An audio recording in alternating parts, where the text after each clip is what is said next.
लोक कला केंद्र के प्रस्तुति।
नीपल आंगन गम गम गम के, नीपल आंगन गम गम गम के,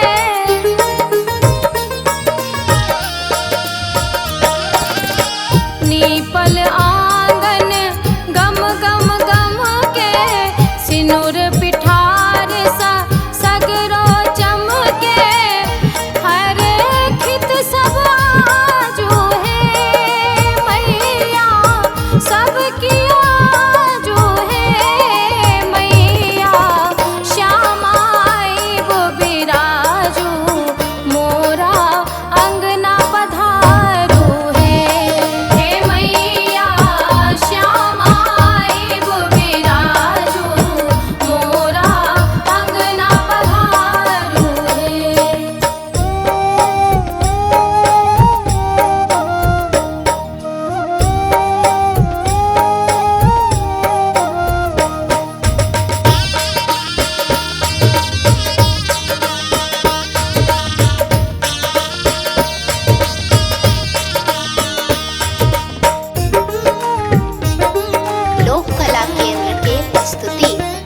श्याम वरन आहा के मैया, श्याम वरन